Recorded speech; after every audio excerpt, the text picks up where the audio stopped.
नमस्ते दोस्तों। जैसे कि आपने पिछले लेक्चर में 9th क्लास के एनसीईआरटी से 3rd चैप्टर का फर्स्ट पार्ट पढ़ा था, जिसमें हमने हिमालयन रिवर सिस्टम को पढ़ा था, हिमालयन रिवर्स को पढ़ा था। इस लेक्चर में हम पेनिनसुलर रिवर्स को पढ़ेंगे, जो कि सेकंड पार्ट होगा ड्रेनेज सिस्टम का। ओके, सो ये लेक्चर में हम 3rd जो चैप्टर है 9th क्लास के एनसीईआरटी का, उसे हम खत्म करने वाले हैं। तो चलिए लेक्चर शुरू करें। सो जैसे कि आप जानते हैं कि इन बिटवीन द लेक्चर्स में आपको कुछ क्वेश्चंस पूछता है और उन क्वेश्चंस के आंसर आपको कमेंट सेक्शन में देने होते हैं, जिस कारण आपको बहुत ज़्यादा फायदा होता है, आपकी स्टडी और भी परफेक्ट बनते जाते हैं और आपको और भी ज़्यादा इन्फॉर्मेशन मिलते जाती है। नॉलेज जो होता है वो बढ़ते जाता है, और वो जब आप सबके साथ शेयर करते हो तो आप जानते हो नॉलेज जो होता है वो बांटने से बढ़ता है।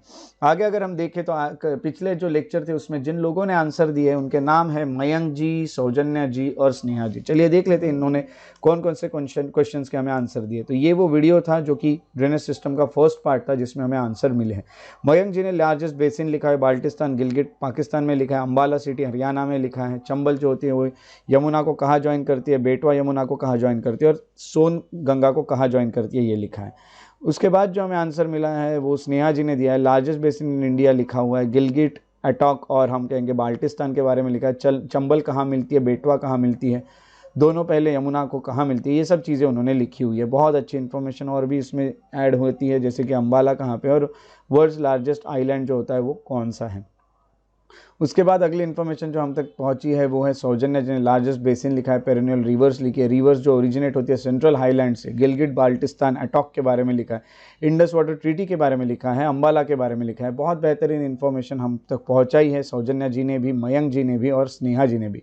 सो आप तीनों का बहुत बहुत शुक्रिया। इसी तरह से आप सभी लोग हमें इन्फॉर्मेशन पहुंचाते रहे और सभी की हेल्प करते रहे, इससे आपकी भी बहुत ज़्यादा हेल्प होती है। चलिए तो आज का जो लेक्चर है उसकी शुरुआत करते हैं। तो आज का जो लेक्चर है उसमें हम जो पढ़ रहे थे वो ड्रेनेज सिस्टम था। जैसे कि आप जानते हैं ड्रेनेज सिस्टम के आगे का पार्ट हम पढ़ रहे थे। पिछले लेक्चर में हमने जो पढ़ा था, ड्रेनेज सिस्टम इन इंडिया का जो इंट्रोडक्शन है वो हमने पढ़ा था। उसके अलावा हमने हिमालयन रिवर्स को पढ़ा था, जिसमें हमने इंडस रिवर सिस्टम को पढ़ा, गंगा रिवर सिस्टम को पढ़ा, उसके अलावा हमने ब्रह्मपुत्र रिवर सिस्टम को भी पढ़ा था। इस तरह से हमने 3 यहाँ पे रिवर सिस्टम्स है वो पूरे किए हुए हैं। आज हम जो शुरू करने वाले हो पेनिनसुलर रिवर है।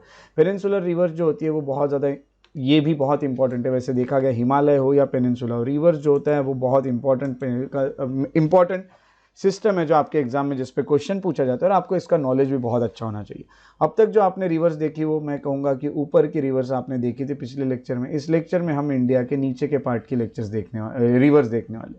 सो हमने हिमालयन रिवर्स पिछले लेक्चर में देखी थी और इस लेक्चर में हम देखने वाले हैं पेनिनसुलर रिवर्स। जो इंडिया का पेनिनसुला होता है, नाम पेनिनसुला है। पेनिनसुला का मीनिंग क्या होता है आप जानते हो, surrounded by water bodies from 3 sides. ऐसी ज़मीन जिसके तीनों बाजू में वाटर बॉडीज हो, जैसे एक जगह अरेबियन सी दिख रहा है, दूसरी जगह आपको इंडियन ओशन दिख रहा है और तीसरी जगह आपको बे ऑफ बंगाल दिख रहा है। तो इस तरह से ये जो पोर्शन है यहाँ के रिवर सिस्टम के बारे में हम पढ़ने वाले हैं। तो ये जो रिवर सिस्टम है इसके जो डिवीजन है वो क्या रहने वाले हैं, सबसे पहले फ्लो चार्ट में हम बना लेते हैं। ये बहुत ज़्यादा ज़रूरी है, फिर हम एक एक करके इन सबको स्टडी करेंगे।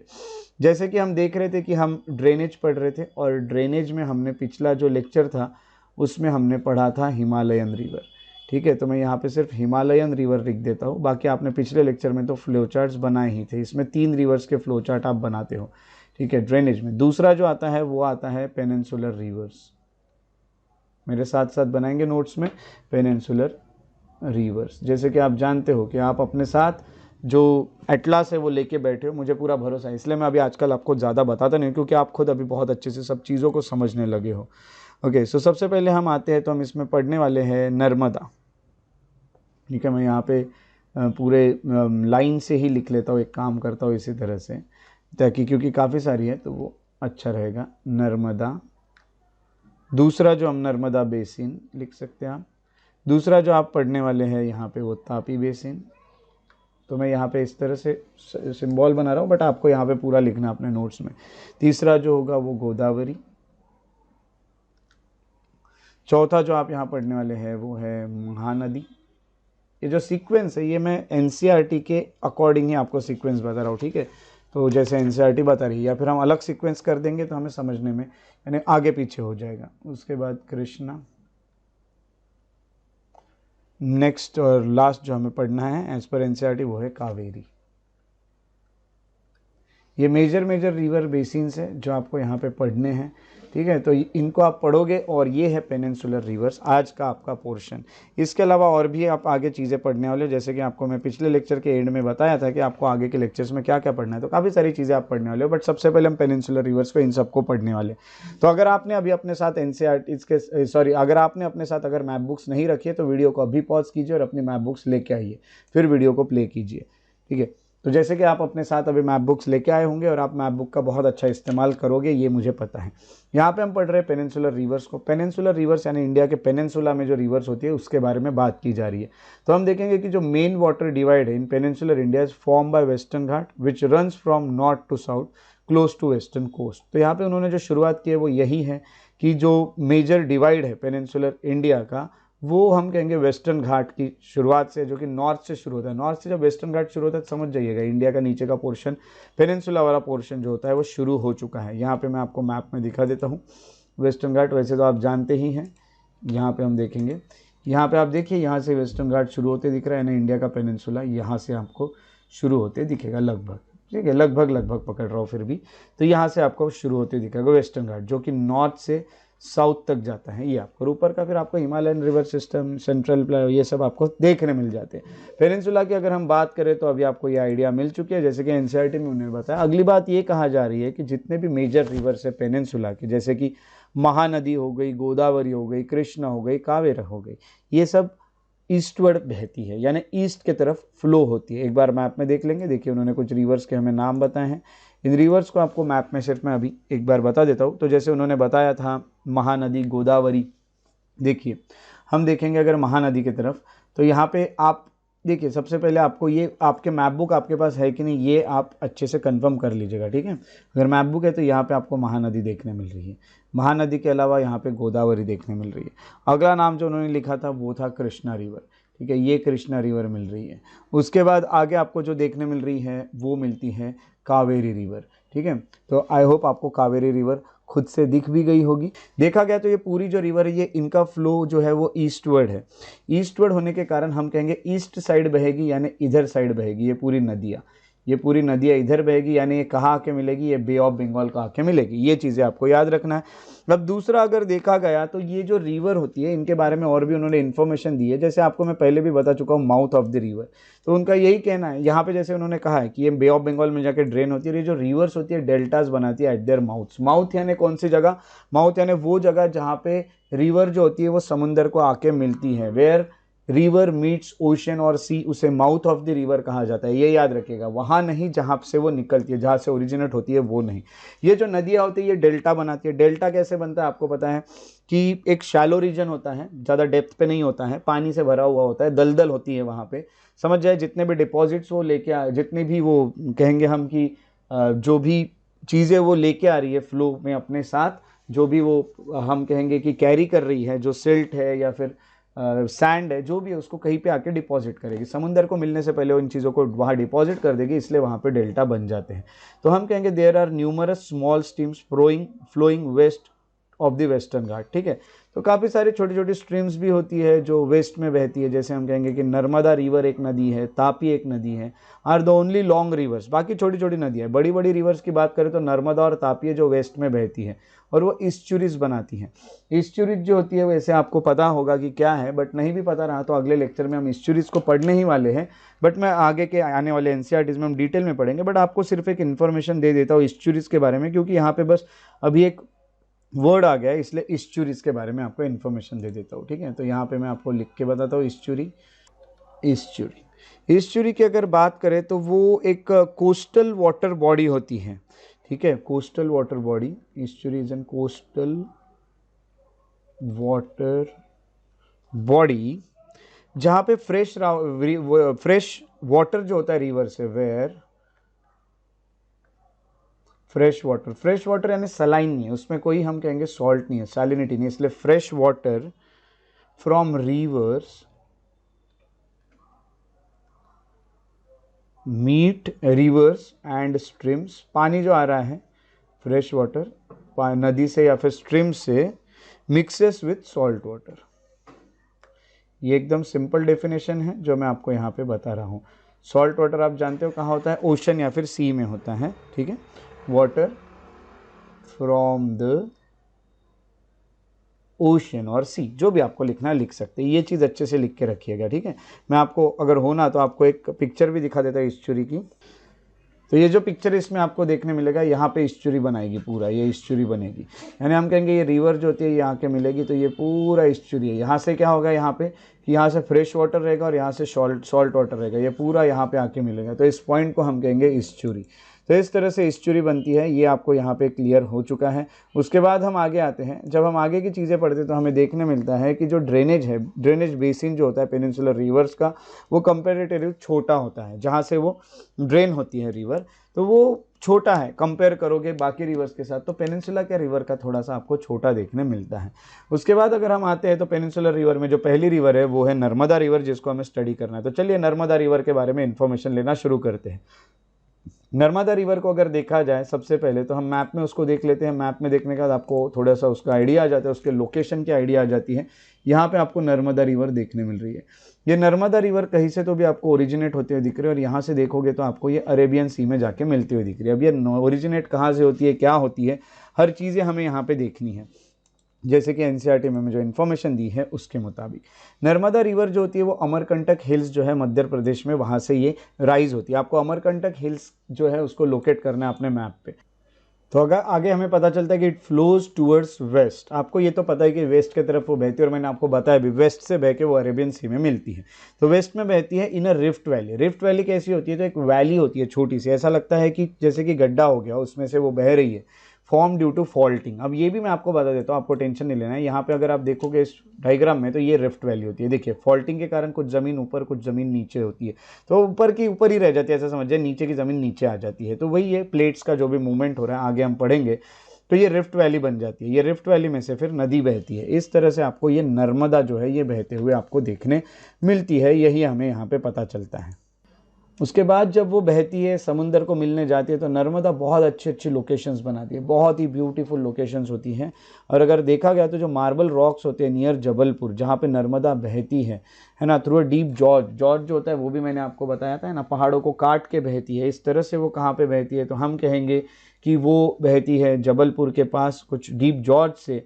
और वहाँ पे एक वाटरफॉल भी है, बहुत बेहतरीन वाटरफॉल है, धुआंधार फॉल्स। अगर आपके आसपास जबलपुर होगा तो आप धुआंधार फॉल को ज़रूर विजिट कीजिएगा, और वहाँ पे बहुत मार्बल रॉक्स आपको देखने मिलते हैं। देखा गया तो यहाँ पे फिर जो रिवर्स होती है ये ऊपर से नीचे स्टीप रॉक्स के ऊपर से गिरती है, और बहुत ही बेहतरीन सीन है वो। यहाँ पे अगर देखा गया तो रॉक से वहाँ से रिवर जो है बहुत स्टीप है, ऊपर से रिवर बह रही है और नीचे गिर रही है धुआंधार फॉल्स में। ये आपको नर्मदा बेसिन में देखने मिलता है। बहुत अच्छा एक ये व्यू होता है। उसके अलावा आपको ये भी बता दूं कि जितनी भी ट्रिब्यूटरीज है नर्मदा की वो बहुत शॉर्ट है, और वो मेन स्ट्रीम को राइट एंगल पे जाके मिलती है, राइट एंगल पे ही मिलती है। अगर देखा गया तो नर्मदा बेसिन जो होती है वो मध्य प्रदेश और गुजरात में मोस्टली वहाँ का पार्ट कवर करती है। अगर हम यहाँ पे देखने जाएँ नर्मदा को, यहाँ पे आप देखोगे ये जैसे कि मैंने आपको कहा कि नर्मदा की जितनी भी ट्रिब्यूटरीज है ये नर्मदा है, और नर्मदा की ट्रिब्यूटरीज ज़्यादातर देखोगे तो राइट एंगल पे ही उसको आके मिलेगी जो भी रहेगी। तो यहाँ पे हम यही कहेंगे कि यहाँ पे तो वैसे बना नहीं है, क्योंकि छोटी छोटी नदियाँ हैं वो राइट एंगल पे आके मिलती हैं, ऐसा समझ जाइए उससे। तो इस तरह की हमें कुछ चीज़ें नर्मदा के बारे में देखने मिलती है। तो काफ़ी एक स्पेशल रिवर है नर्मदा, इंडिया की एक, और मध्य प्रदेश की बहुत ज़्यादा हम कहेंगे कि इम्पॉर्टेंट रिवर है। नर्मदा रिवर जो होती है उसके लिए नर्मदा कंजर्वेशन मिशन चलाया गया था गवर्नमेंट ऑफ मध्य प्रदेश ने। ये जो स्कीम है उसका नाम दिया गया है नमामि देवी नर्मदे। ये जो है इसके बारे में और जानकारी चाहिए तो आप नमामि देवी नर्मदे .mp.gov.in पे जा सकते हो। इसके बारे में थोड़ी सी इन्फॉर्मेशन लिखिएगा कमेंट सेक्शन में, नमामि देवी नर्मदे के बारे में। बहुत अच्छा एक करंट अफेयर का भी पोर्शन आपका कवर होता है। अब तो ये होगी इन्फॉर्मेशन हो गई हमारे नर्मदा के बारे में। आगे जो हम रिवर देखने वाले हैं वो है तापी। तापी रिवर की अगर बात करें तो ये भी मध्य प्रदेश से ही राइज होती है। तापी को हम सबसे पहले मैप में लोकेट कर लेते हैं, ये है तापी, और तापी भी आपको कहीं ना कहीं मध्य प्रदेश से ही निकलते हुए दिख रही है, और ये भी आपको पता चल रहा है कि वेस्ट फ्लोइंग है और ये अरेबियन सी में जाके मिल रही है। तो चलिए इसके बारे में इन्फॉर्मेशन ले लेते हैं, कहाँ से आती है क्या होता है। तापी जो होती है वो सातपुरा रेंजेस जो है, सातपुड़ा माउंटेन रेंजेस जो है वहाँ से ये ओरिजिनेट होती है, बैतूल डिस्ट्रिक्ट में मध्य प्रदेश में। तो सातपुड़ा रेंजेस में आपको लिखना है कि सातपुड़ा रेंजेस का हाईएस्ट पिक कौन सा है और उसकी हाइट कितनी है, कमेंट सेक्शन में लिखिए। आगे आपको ये पता चलता है कि वो एक रिफ्ट वैली बना के बहती है, नर्मदा के पैरेलल बहती है। आपने अभी मैप में देखा भी है, फिर से एक बार आपको दिखा देता हूँ। ये नर्मदा है और उसके पैरेलली यहाँ तापी रिवर बह रही है, ठीक है, तो वो भी रिफ्ट वैली बनाती है। अभी रिफ्ट वैली क्या आपको पता ही है, but it is much shorter in length, है ना, उसकी लेंथ बहुत कम है, आपने देखा भी होगा। आप अभी अपने मैप बुक में देख रहे हैं, मैंने आपको एक बार दिखा दिया, उसके बाद आपको अपने मैप बुक में देखते रहना है। इसका जो बेसिन होता है वो मध्य प्रदेश, गुजरात और महाराष्ट्र ऐसे 3 बड़े बड़े स्टेट्स को कवर करता है, ये आपको पता चलता है। उसके बाद जो कोस्टल प्लेन्स होती है बिटवीन वेस्टर्न घाट और अरेबियन सी, ये बहुत नैरो आपको देखने मिलती है जब वो कोस्ट के पास जाती है। ठीक है, तो आपको ये तो बहुत नैरो देखने मिलता है, और आपको ये पता ही है कि जो कोस्ट है वो बहुत नैरो है वेस्टर्न घाट और अरेबियन सी के बीच का। और आपने पहले भी आपको ये चीज़ें मैं वैसे दिखा चुका हूँ, और आप हर बार देखते रहते हो ताकि आपको बहुत अच्छे से याद हो जाए। देखिए कितना ये नैरो है, बहुत ही नैरो है ये अगर देखा जाए तो। उसके बाद हम आगे देखते हैं तो हमें पता चलता है कि हेंस जो कोस्टल रिवर्स है वो बहुत छोटी होती है, यहाँ ज़्यादा जगह ही नहीं है तो कितनी बहेगी, तो छोटी छोटी। तो मेन वेस्ट फ्लोइंग रिवर्स जो है वो है साबरमती, माही, भारत पूजा करके, या फिर पेरियार रिवर, ये सब है। आपको इन रिवर्स के स्टेट्स के बारे में लिखना है। Find out the states in which this reverse drain in the water, ये आपको लिखना है। ठीक है, तो आप जब भी नोट्स बनाओगे उसमें आप जो भी चीज़ें लिखते हो उसमें ये चीज़ें बहुत ज़्यादा ज़रूरी है। जैसे मैंने आपको बताया, आपको अपने टास्क जो होते हैं वो हर बार लिखने हैं, उसे कंप्लीट करते रहना है। टास्क एक और आपका है कि ये जो भी नदियाँ हैं इनके स्टेट्स आपको लिखने हैं। और यहाँ के नोट्स कैसे बनाने हैं वो भी मैं भी आपको बता दूँ। जैसे आपने नर्मदा लिखा, नर्मदा लिखने के बाद सबसे पहले आप लिखोगे उसका ओरिजिन कहाँ से होता है, दूसरा वो कौन सा वेस्ट फ्लोइंग है, ईस्ट फ्लोइंग है, कहाँ पे जाके मिलती है और उसका क्या स्पेशलिटी, जैसे मार्बल रॉक्स और ये सब, ये इतना ही आपको उसके बारे में लिखना है। कौन से स्टेट्स को कवर करती है वो भी आपके नोट्स में होना चाहिए। ठीक है, तो मैं नोट मेकिंग में आपको वैसे गाइड करते रहूँगा आगे तक, तो आपको उसका टेंशन नहीं लेना है। उसके बाद आपने जो नेक्स्ट हेडिंग डाला है वो तापी बेसिन था, और तापी बेसिन का भी आपने पॉइंट ऑफ ओरिजिन लिखा है, कहाँ से ओरिजिनेट होती है, कौन से स्टेट से, कौन कौन से स्टेट से बहती है, ईस्ट फ्लोइंग है कि वेस्ट फ्लोइंग है, कौन से सी को जाके मिलती है, ये सब आपको उसके बारे में लिखना है। ये तापी बेसिन के बारे में था। अगली जो रिवर हम देखने वाली है वो है गोदावरी बेसिन। अब आपने हेडिंग गोदावरी बेसिन अपने नोट्स में डाल दिया है। आगे अगर हम देखेंगे तो आपको देखना है इसके बारे में आपको क्या क्या इन्फॉर्मेशन अभी देखने मिल रही है। सबसे पहले हम आते हैं इस नदी को हम मैप पे लोकेट कर लेते हैं। जैसे कि हम अभी जिस रिवर की बात कर रहे हैं वो गोदावरी रिवर है, और ये आपको यहाँ देखने मिल रही है गोदावरी रिवर। अब आपको इसका पॉइंट ऑफ ओरिजिन थोड़ा महाराष्ट्र से दिख रहा है, और आपको ये दिख रहा है कि ये नदी जो है ये अभी बे ऑफ बंगाल में जाके मिलने वाली है, रिवर बे ऑफ बंगाल में जाके मिलने वाली है। तो चलिए इसके बारे में कुछ इन्फॉर्मेशन ले लेते हैं। गोदावरी जो होती है ये लार्जेस्ट पेनिनसुलर रिवर है, पहला पॉइंट अपने नोट्स में ये होना चाहिए। दूसरा, ये वेस्टर्न घाट से निकलती है नासिक डिस्ट्रिक्ट में महाराष्ट्र से। ठीक है, तो हम कहेंगे कि from the slope of Western Ghat वो नासिक डिस्ट्रिक्ट से निकलती है महाराष्ट्र के। पॉइंट ऑफ ओरिजिन आपने लिख लिया। वो सबसे लेंथीएस्ट रिवर या लार्जेस्ट रिवर है, इसलिए उसका आप लेंथ भी लिख सकते हो, नियर अबाउट 1500 किलोमीटर्स, बहुत लंबी रिवर है। देखा गया तो जैसे गंगा नियर अबाउट 2500 किलोमीटर है, वैसे ही अगर देखा जाए तो इंडस 2900 किलोमीटर्स के आसपास है। देखा जाए तो ये जो रिवर है ये 1500 किलोमीटर है, काफ़ी लंबी है, कुछ छोटी रिवर तो है नहीं। ये देखा गया तो बे ऑफ बंगाल में जाके मिलती है, आपको ये मैंने बताया। यानी ये जो रिवर है ये ईस्ट फ्लोइंग रिवर है। दूसरा देखा गया तो इसका जो ड्रेनेज बेसिन है is also largest among the peninsular river है ना, तो इसका बेसिन भी बहुत बड़ा है जहाँ पे ये जाके मिलेगी, या फिर ये पूरा जितना भी इसकी जो जगह है वो बहुत बड़ी है गोदावरी की as compare to other rivers. आपको ये रिवर काफ़ी बड़ी देखने मिलती है, और ये जो बेसिन होता है ये महाराष्ट्र का सबसे ज़्यादा पार्ट कवर करता है। अबाउट 50% पोर्शन महाराष्ट्र में ही है ये रिवर का। देखा गया तो हम कहेंगे मध्य प्रदेश, ओडिशा, आंध्र प्रदेश, ये और भी स्टेट्स है जहाँ से ये बहती है। तो ये कौन कौन से स्टेट को कवर करती है ये भी आपके नोट्स में होना चाहिए। गोदावरी जो होती है उसको काफ़ी सारी ट्रिब्यूटरीज आके मिलती है, जैसे पूर्णा रिवर हो गई, वर्धा रिवर हो गई, प्राणहिता हो गई, मांजरा रिवर हो गई, वैन गंगा हो गई और पेन गंगा हो गई। ये ट्रिब्यूटरीज आपको नोट्स में लिखना है, ट्रिब्यूटरीज वहीं पे गोदावरी में, और ये ट्रिब्यूटरीज के नाम लिखने हैं आपको। यहाँ पे ये जो भी ट्रिब्यूटरीज हैं ये अगर देखा जाए तो लास्ट 3 ट्रिब्यूटरीज जो है वो बहुत बड़ी है, क्योंकि उनकी अगर लेंथ देखा गया, यानी अगर मैं कहूँगा मांजरी, वैन गंगा और पेन गंगा, ये बहुत बड़ी बड़ी ट्रिब्यूटरीज है। इनकी जो लेंथ और एरिया जो ये कवर करती है बहुत बड़ी बड़ी होती है, और ये सब इसको आके मिलती है। इसीलिए ये रिवर जो होती है इसको जब आके मिल जाती है तो रिवर बहुत बड़ी बन जाती है। तो इसीलिए ये जो गोदावरी है इनकी लेंथ या फिर एरिया जो ये कवर करे, इस कारण इसे दक्षिण गंगा कहा जाता है। जो मेन गंगा रिवर है वो तो नॉर्थ की है, वैसे ही पेनिनसुला की अगर बात करें तो दक्षिण की बात हो जाती है, साउथ की बात हो जाती है, दक्षिण यानी साउथ। तो साउथ की गंगा जो है उसे गोदावरी को कहा जाता है। तो यहाँ पे हम कहेंगे ये एक और पॉइंट है जो आपके नोट्स में ये होना चाहिए। तो ये गोदावरी बेसिन के बारे में कुछ इन्फॉर्मेशन है जो आपको लिखना बहुत ज़्यादा ज़रूरी है। आगे जो हम बात करने वाले हैं वो है महानदी बेसिन की। महानदी रिवर जो होती है इसके बारे में हम यहाँ पे इन्फॉर्मेशन ले लेते हैं। महानदी की अगर बात की जाए तो यहाँ पे आपको महानदी रिवर जो है वो मैप में आपको लोकेट करते हैं तो आपको यहाँ पे दिखती है महानदी। अब महानदी की जब हम बात करते हैं तो सबसे पहले यहाँ देखा जाए तो महानदी आप यहाँ पे देख रहे हो, यहाँ पे आपको ये डायरेक्टली ये रिवर जो है वो ईस्ट साइड दिख रही है और ईस्ट फ्लोइंग है, बे ऑफ बंगाल में जाते मिलते हुए भी आपको दिख रही है। महानदी जो होती है ये हाईलैंड ऑफ छत्तीसगढ़ से निकलती है और अगर बात की जाए तो इट फ्लोज थ्रू ओडिशा, मैंने आपको अभी दिखाया, ओडिशा से आके वो बे ऑफ बंगाल पर मिलती है। उसकी लेंथ बहुत ज़्यादा है नहीं, बट वो लेंथ कम भी नहीं है, 860 किलोमीटर्स की लेंथ है। देखा गया तो अगर इसका जो ड्रेनेज बेसिन है वो महाराष्ट्र में है, छत्तीसगढ़ में, झारखंड में और ओडिशा में। अभी आपको पता ही है क्या क्या लिखना होता है।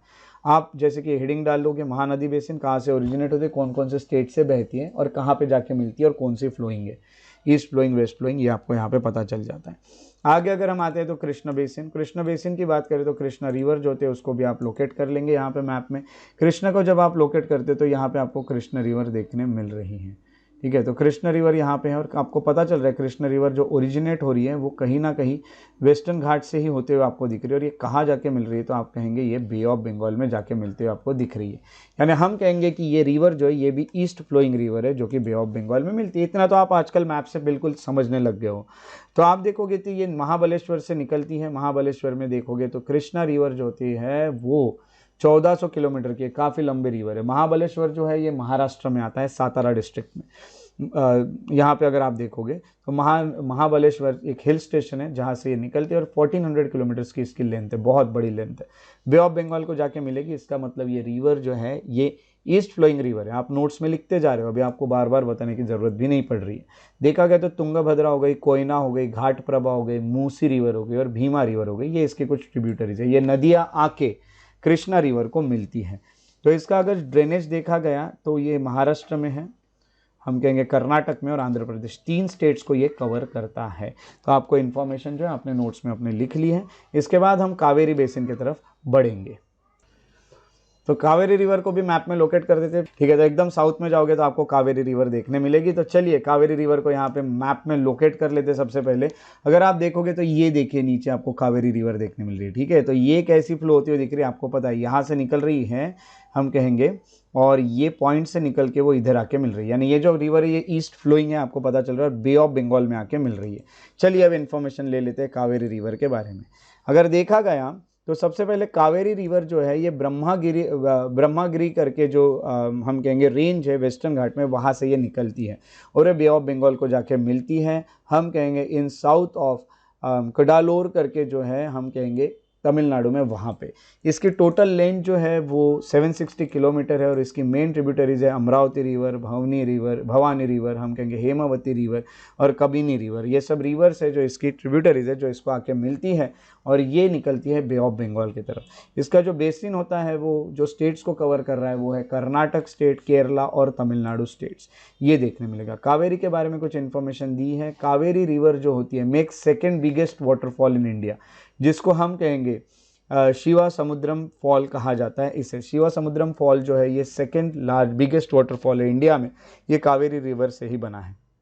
देखा गया तो हाइड्रो इलेक्ट्रिक पावर जो जनरेट किए जाते हैं इस फॉल से, वहाँ से इलेक्ट्रिक सप्लाई होती है मैसूरू को, बेंगलुरु को और हम कहेंगे कोलार गोल्डफील्ड्स को, KGF को, इतने जगह पे इससे बिजली मिलती है। आपको कुछ मैप वर्क दे रहा हूँ, find the name of biggest waterfall in India, ये आपको लिखना है। मैप वर्क नहीं, सॉरी, आपको कमेंट सेक्शन में जो लिखना है और आपके बुक जो नोट्स में लिखना है वो ये है एक और टास्क आपका कि बिगेस्ट वाटरफॉल ऑफ इंडिया कौन सा है वो लिखना है, उसका स्टेट कौन सा है वो लिखना है और उसकी हाइट कितनी है वो भी आपको लिखना है। बिगेस्ट है तो भाई हाइट तो लिखोगे ही, ठीक है। तो अब तक आपने जो भी रिवर्स देखी उसके अलावा बहुत छोटी छोटी रिवर्स भी होती हैं जो ईस्ट की तरफ बहती हैं, जैसे हम कहेंगे दामोदर रिवर हो गई, ब्राह्मणी रिवर हो गई या बैतरनी रिवर हो गई या फिर सुबर्णरेखा हो गई, ये सब नोटेबल एग्जांपल्स हैं। ये आपको मैप में एटलास में आपने लोकेट करने हैं। वीडियो को पॉज कीजिए और ये जो जितने भी रिवर्स हैं उनको अपने एटलास पे आप लोकेट कीजिए। एक बहुत अच्छा यहाँ पे फैक्ट लिखा हुआ है, 71% जो है of the world surface is covered with water, but 97% जो है वो सॉल्ट वाटर है। तो 3% पानी है वही फ्रेश वाटर है जिसमें सॉल्ट नहीं है, जैसे रिवर लेक से बना हुआ एट्सेट्रा एट्सेट्रा। वो 3/4 जो है उसमें से 3% में से वो भी 3/4 जो है 3/4 जो पानी है वो तो आइस में ही है। बचा हुआ थोड़ा सा पानी अपने पास है 1/4 उसमें से अवेलेबल है, बहुत कम। इसलिए तो कहा ना वाटर हमारे यूज़ के लिए जो है वो बहुत कम है, इसलिए बहुत सारे जगह पे आपको वाटर के शॉर्टेज देखने मिलते हैं। वो तो पक्का मिलेंगे ही क्योंकि वाटर बहुत कम है। तो ये हो गए हमारे जो सिस्टम थे वो, जिसमें हमने यहाँ पे कवर किए हैं, और भी हम आगे अभी पढ़ने वाले हैं। लेक्चर खत्म नहीं हुआ, ये याद रखेगा। अभी तो हमने सिर्फ पेनिनसुलर रिवर्स को देखा है। नर्मदा हमारा हो गया, तापी हो गया, गोदावरी हो गया, महानदी हो गया, कृष्णा हो गया, कावेरी हो गया। आपने अपने नोट्स में जो जो मैंने बताया वो लिखते हुए आप आए हो, मुझे पता है। तो ये सब आपने कवर कर लिया। अब हम आगे बढ़ेंगे। अभी हम जो पढ़ने वाले हैं वो है लेक्स। लेक की अगर बात करें तो आपको ये पता है कि यू में familiar with the valley of Kashmir है, और आपको वहाँ का फेमस लेक दल लेक भी पता है, जहाँ पे बोट हाउस है, हाउस पे ही, यानी हम कहेंगे बोट पे ही घर बनाए हुए हैं, ऐसे फ्लोटिंग वाले घर है वहाँ पे। और शिकाराज जो है वो भी वहाँ पे बहुत फेमस है, जो बहुत सारे टूरिस्ट को अट्रैक्ट करते हैं। आपको कमेंट सेक्शन में लिखना है कि ये शिकाराज क्या है, ठीक है। आपको पता ही होगा, वैसे देखे होंगे आप सब ने, बट आपको वो कमेंट सेक्शन में लिखना है। बड़ी मज़ा आएगी जब आप देखोगे। तो कश्मीर की यही तो खासियत है। अगर देखेंगे श्रीनगर की दल लेक की, जिसमें बहुत सारे टूरिस्ट हर साल आते हैं। सिमिलरली आपने काफ़ी ऐसे टूरिस्ट स्पॉट्स को भी विजिट किया होगा जहाँ पे लेक पास में है, जहाँ पे आप बोटिंग करते होंगे, स्विमिंग करते होंगे, या फिर अदर वाटर गेम्स खेलते भी होंगे। तो यही सब चीज़ें लेक जो है ये तो काफ़ी हम कहेंगे कि फेमस होते हैं, बहुत अच्छे लगते हैं लेक्स। और आगे अगर आए तो imagine if Srinagar, Nainital and other tourist place did not have a lake, would they have been as attractive as they are today, है ना। अगर वहाँ पे लेक्स ही नहीं होते तो क्या वो इतने अट्रैक्टिव होते जितने वो अभी आज है? ये भी सवाल खुद से पूछ के देखिए।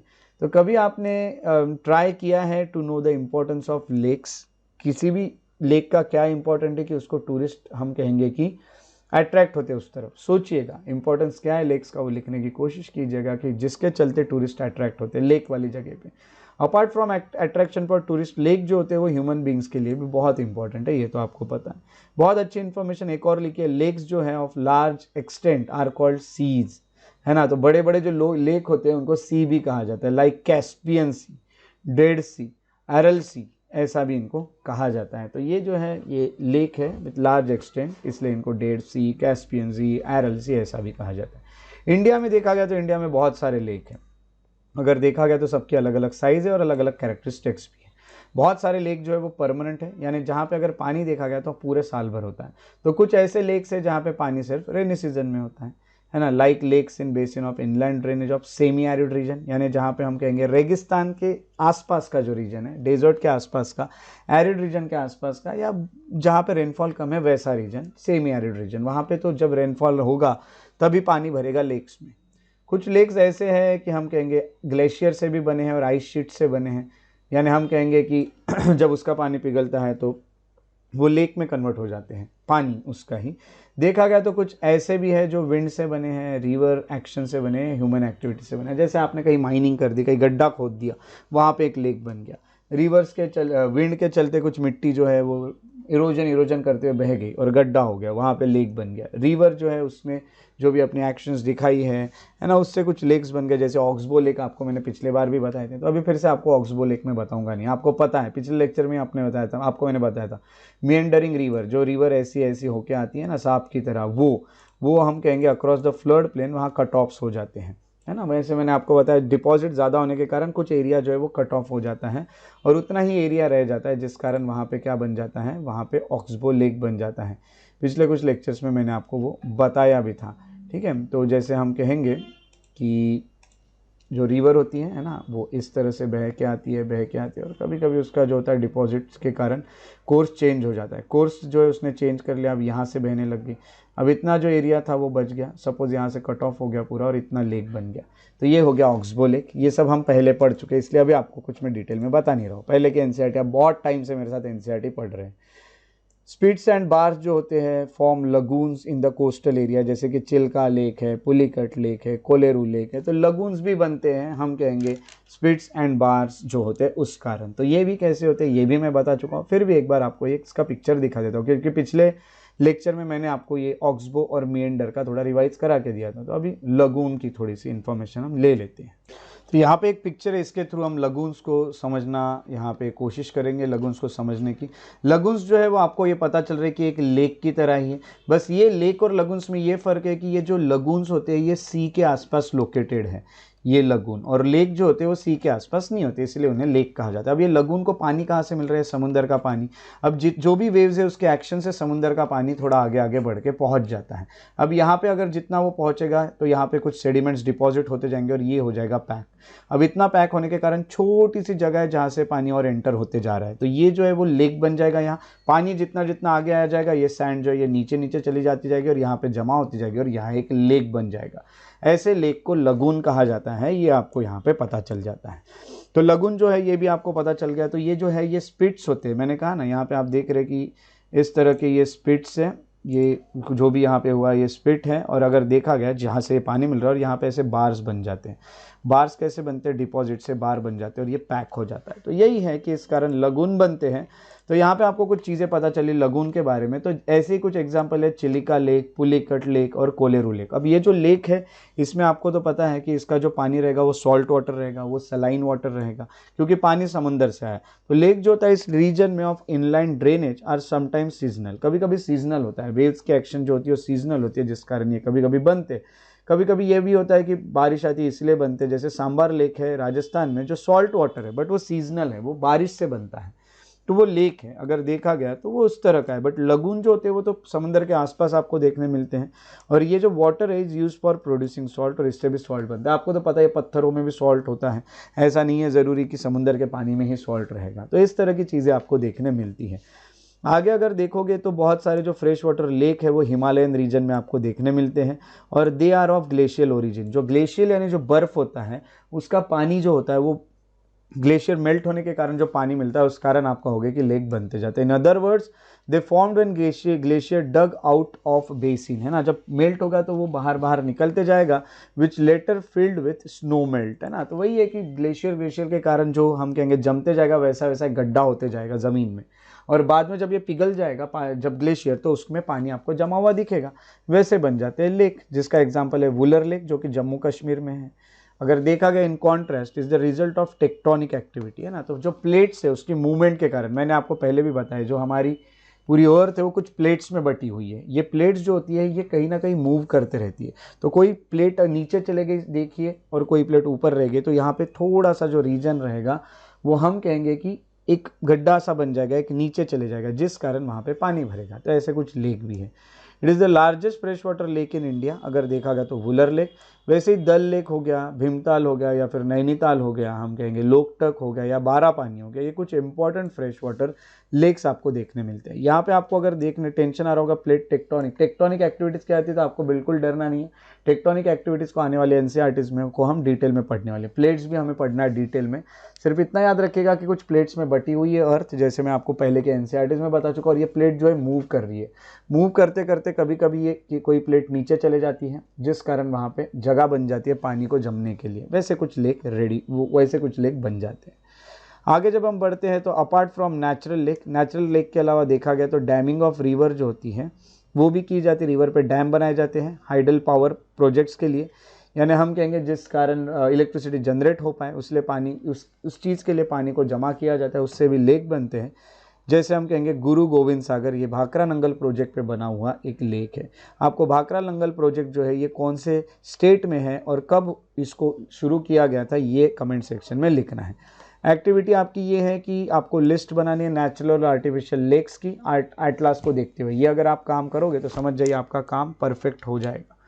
अगला हम कहेंगे कि लेक्स जो है उसकी वैल्यू बहुत ज़्यादा है ह्यूमन बींग्स के लिए। जैसे हमने स्टार्टिंग में भी देखा था, हमें वो कहीं ना कहीं जो फ्लो ऑफ रिवर है उसको वो रेगुलेट भी करते हैं। लेक्स के कारण रिवर का जो फ्लो है वो भी काफ़ी अच्छे से चलता है। जब हेवी रेन होते हैं तो फ्लडिंग भी प्रिवेंट हो जाती है, क्योंकि लेक में काफ़ी सारा पानी जम जाता है। It prevents flooding from during dry season अगर देखा गया तो हमें वो कहीं ना कहीं हमें हेल्प करते हैं to maintain an even flow of water. तो जब ड्राई सीजन हो गया, जब बारिश नहीं होती, तब हमारे पास कुछ पानी भी स्टोर रहता है लेक्स के कारण। लेक जो होता है उसके हेल्प से हम काफ़ी हाइडल पावर प्रोजेक्ट्स भी बना सकते हैं, जिससे हम इलेक्ट्रिसिटी जनरेट कर सकते हैं और एक मॉडरेट क्लाइमेट ऑफ सराउंडिंग आपको मिलती है। लेक के आजू बाजू आपको एक बहुत अच्छा क्लाइमेटिक कंडीशंस देखने मिलती हैं, जिसमें आपको पानी होने के कारण जो एहसास होते हैं, जो फीलिंग्स होती है, आपको अच्छी फील आती है, वो यहाँ पे भी आती है। अगर देखा गया तो यहाँ एक्वाटिक इकोसिस्टम भी काफ़ी होता है, काफ़ी फिशेस और एक्वाटिक जो भी प्लांट्स है, एनिमल्स है, वो सब के लिए वो एक तरह से घर है, जिस कारण, और अगला देखा गया तो नेचर भी काफ़ी अच्छा दिखता है लेक के आसपास का। टूरिज़्म के लिए भी बहुत अच्छा है और आपके एंटरटेनमेंट के लिए भी बहुत अच्छी जगह लेक बनती है। तो आपने लेक तो देखी ही है, तो आपको पता ही है लेक के पास जाने के बाद कितना अच्छा फील होता है। तो ये हो गया लेक के बारे में इन्फॉर्मेशन। तो आपने यहाँ पे लेक के बारे में भी पढ़ लिया। आगे आप जो पढ़ने वाले हैं वो है role of rivers in economy. Lakes में जो आप नोट्स बनाओगे उसमें आपको कुछ कुछ कंसेप्ट लिखना है। जैसे आप यहाँ पे सबसे पहले डल लेक, कुछ लेक्स के एग्जाम्पल लिखोगे। दूसरा आप लिखोगे वो रहेगा कि मैंने जैसे कि कहा कि ऑक्सबो लेक्स, या फिर हम कहेंगे जैसे मैंने आपको बताया कि लगून्स, ये कुछ लिखोगे। इसके बारे में थोड़ा थोड़ा 1-2 लाइन लिख लीजिएगा जिससे आपको पता चले। उसके अलावा आप कुछ एग्जाम्पल्स भी लिखिएगा जो यहाँ दिए हैं। फ्रेश वाटर लेक्स कौन से हैं और हम कहेंगे कि सॉल्ट वाटर लेक्स कौन से हैं, ये भी आपको लिखना है, ये लिस्ट। बस इससे ज़्यादा उसमें और कुछ नहीं कर रहा है। इंपॉर्टेंस ऑफ लेक लिख लीजिएगा, ये वाले इसको शॉर्ट करके कीवर्ड इंपॉर्टेंस ऑफ लेक, ये टाइटल डाल के उसमें लिख लीजिएगा। आगे हम आते हैं तो रिवर का क्या रोल है। अब तक आपने ड्रेनेज सिस्टम पढ़ा, तो भाई रिवर का रोल क्या है ये तो देखना ज़रूरी है हमारे इकोनॉमी में। तो पानी की अगर बात, रिवर की अगर बात करें तो रिवर का इंपॉर्टेंस बहुत ज़्यादा है। पूरे हिस्ट्री से ही देखा गया तो जो भी पानी है वो एक बेसिक नेचुरल रिसोर्सेस है। पानी के बिना तो हम जी नहीं सकते। बहुत सारी हमारी जो एक्टिविटीज़ है वो पूरी करने के लिए पानी की ज़रूरत होती ही है। इसलिए रिवर बैंक जो होते हैं वहाँ पे बहुत सारे सेटलर्स जो होते हैं वो आके आपको रहते हुए दिखते हैं। एंशियंट टाइम से वो लोग वहाँ पे सेटल होते हुए दिखते हैं। एग्रीकल्चर भी चलता है पानी होने के कारण, ज़मीन अच्छी रहती है, फोर्टाइल लैंड रहती है। तो हम कहेंगे सेटलमेंट जो है वो आजकल बड़ी बड़ी शहर बन चुकी है। तो ऐसे शहरों की लिस्ट आपको लिखनी है और आपको ये भी लिखना है कि कौन कौन से स्टेट्स में वो लोकेटेड है और कौन से रिवर के बैंक पे लोकेटेड है। ऐसे बड़े बड़े सिटीज़, जैसे कि एक एग्जांपल हमने लिया वाराणसी, रिवर कौन सी है, उसका स्टेट कौन सा है। ऐसे काफ़ी सारे जितने भी आप लिस्ट बना सकते हो उतनी आप बनाइएगा, आपके ही फ़ायदे के लिए बहुत अच्छी चीज़ रहेगी वो। पानी जो है उसका, रिवर जो है उसका यूज़ इरिगेशन के लिए हो सकता है, जिससे हम एग्रीकल्चर बहुत अच्छा कर सकते हैं। नेविगेशन, एक जगह से दूसरी जगह जाना, इलेक्ट्रिसिटी जनरेशन के लिए भी यूज़ हो सकता है। और हम कहेंगे इंडिया जैसे कंट्री के लिए जिसका मेजर सोर्स जो है लाइवलीहुड का वो एग्रीकल्चर है और इतनी बड़ी पॉपुलेशन एग्रीकल्चर पे डिपेंड है, यहाँ पे तो पानी या रिवर की बहुत ज़्यादा ज़रूरत है ही। तो ये हमारा एक रोल ऑफ रिवर है इकोनॉमी में। ओके, अगला आपको यहाँ पे देखने मिलता है रिवर पोल्यूशन। बट हमारा सबसे बुरी चीज़ ये है कि हम उसे पोल्यूट कर रहे हैं। जितना भी हम कहेंगे डोमेस्टिक, म्यूनिसिपल और इंडस्ट्रियल और एग्रीकल्चर डिमांड बढ़ती जा रही है पानी की रिवर्स से, उस कारण पानी का क्वालिटी तो बहुत ख़राब होते जा रही है। देखोगे तो हम कहेंगे जितना ज़्यादा रिवर जो होता है वो क्या हो रहा है इस कारण, अब ज़रूरत बहुत ज़्यादा पड़ रही है, कभी घर के लिए, कभी म्यूनिसिपल वेस्ट आ रहे हैं, एग्रीकल्चर डिमांड है, इंडस्ट्रीज़ को डिमांड है। इन सब के कारण क्या हो रहा है कि ज़्यादा से ज़्यादा जो पानी होता है एक्सक्यूज़ मी, ज़्यादा से ज़्यादा जो पानी होता है is being drained out of the river reducing there volume, है ना। तो ये पानी नदियों से निकाल लिया जाता है इन सब कामों के लिए, जिस कारण रिवर का जो वॉल्यूम है वो कम हो जाता है। यानी हम कह सकते हैं कि heavy load of untreated sewage जो है ये भी है। फिर हम जो पानी वेस्ट हो जाता है उसको कहाँ छोड़ते हैं, फिर से नदियों में छोड़ देते हैं, एम्प्टेड इनटू रिवर, जिस कारण हम कहेंगे this not only affect the quality of water, तो ख़राब हो ही रही है, बट रिवर के अंदर एक कैपेसिटी थी कि वो खुद से ही पानी को साफ़ करती थी बहते हुए लेके जाके, वो भी नहीं हो पा रहा है क्योंकि एक्स्ट्रा का पोल्यूशन है। फॉर एग्जाम्पल हम कहेंगे कि एडिक्वेट स्ट्रीम फ्लो जो होता है, given the adequate stream flow, Ganga water जो होता है is able to dilute assimilate pollution loads within 20 kilometres of large cities, है ना। तो ये 20 किलोमीटर जो है लार्ज सिटीज़ के तक, वहाँ तक हम कहेंगे गंगा जो होती है वो अपने आप में पोल्यूशन को घुल मिल देती है, यानी हम कहेंगे डाइल्यूट कर देती है, जिससे पोल्यूशन दिखता नहीं है हमें, बट पानी तो गंदा हो जाता है रिवर का। हम कहेंगे जितना अर्बनाइजेशन बढ़ता जा रहा है, इंडस्ट्रियलाइजेशन बढ़ता जा रहा है, do not allow it to happen, है ना। तो ये साफ़ नहीं कर पा रही। गंगा इतना तो साफ़ कर ही लेती थी पहले, बट अभी खुद को साफ़ वो नहीं कर पा रही क्योंकि इंडस्ट्रियलाइजेशन बहुत ज़्यादा हो गया। तो हम कहेंगे पोल्यूशन लेवल जो है बहुत सारी नदियों का वो बहुत बढ़ गया है। और अगर देखा गया तो ये जो पोल्यूशन है इस कारण हमें बहुत सारे एक्शन प्लान्स लाने पड़ रहे हैं जिससे हम पानी जो नदी का है वो ठीक कर सके, साफ़ कर सके। तो आपने ऐसे कुछ प्लान पढ़े हैं, अगर देखा गया तो ये भी लिखिएगा ऐसे कुछ प्लान आपने पढ़े। दूसरा लिखिएगा कि आपके हेल्थ को किस तरह से अफेक्ट कर सकती है एक पोल्यूटेड रिवर। दूसरा आप लिख सकते हैं थिंक अबाउट, दूसरा आपको ये सोचना है कि life of human being without fresh water. हर जगह समुंदर ही समुंदर है, फ्रेश वाटर है ही नहीं, तो सोचो क्या होगा आपके साथ। ओके, सो ये सब यहाँ पे पता चलता है। उसके अलावा एक ऐसा ही जो एक्शन प्लान है उसके बारे में लिखा हुआ है, national river conservation plan NRCP, इसके बारे में आपको नोट्स में लिख के रखना है। रिवर जो होती है क्लिनजिंग प्रोग्राम जो है वो कंट्री में लाया गया था गंगा एक्शन प्लान के चलते इन 1985, बहुत पहले का है। गंगा एक्शन प्लान जो है वो हम कहेंगे एक्सपांड कर दिया गया, जिससे बाकी रिवर्स को भी कवर किया जाता है NRCP के तहत 1995 में बढ़ा दिया गया। ऑब्जेक्टिव NRCP का एक ही है, to improve the water quality of rivers, जो कि हमारे लिए मेजर सोर्स है हर चीज़ का, हमारे कंट्री में वाटर सोर्स है। देखा गया तो इम्प्लीमेंटेशन करना पड़ेगा और हमें पोल्यूशन को रोकने के काम शुरू करने पड़ेंगे। और भी अगर जानना चाहते हो NRCP के बारे में तो आप nrcd.nic.in पे जा सकते हो और आप इन चीज़ों की इन्फॉर्मेशन ले सकते हो। सो इस तरह से आपको यहाँ पे एक और इन्फॉर्मेशन उन्होंने हमें मिल चुकी है NCERT से, वो है नेशनल रिवर कंजर्वेशन प्लान के बारे में, NRCP के बारे में। ओके, सो इस तरह से अगर देखा गया तो आज का हमारा लेक्चर रहा जिसमें हमने ये जो थर्ड चैप्टर था उसको कंप्लीट किया। काफ़ी बड़े बड़े चैप्टर्स देखने मिलते हैं 9 के NCERT में, बट डरना नहीं, हम तो उसे अच्छे से कवर कर ही रहे हैं, एक एक इसमें डिटेल, और हम line to line, sentence to sentence cover कर रहे हैं एक एक चीज़ों को। तो अगर आपको मेरे वीडियोस पसंद आते हैं तो उन्हें शेयर ज़रूर करें, लाइक करते रहे और कमेंट करें और मुझे बताएं आपको वीडियोस कैसे लगते हैं, ताकि मुझे और भी मोटिवेशन मिले आप लोगों के लिए नए नए लेक्चर्स लाने का।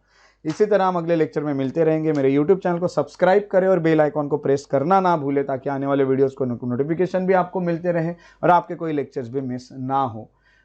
तो मिलेंगे अगले लेक्चर में, तब तक के लिए आप लोग अपना ख्याल रखिए। Take care and have a very good day.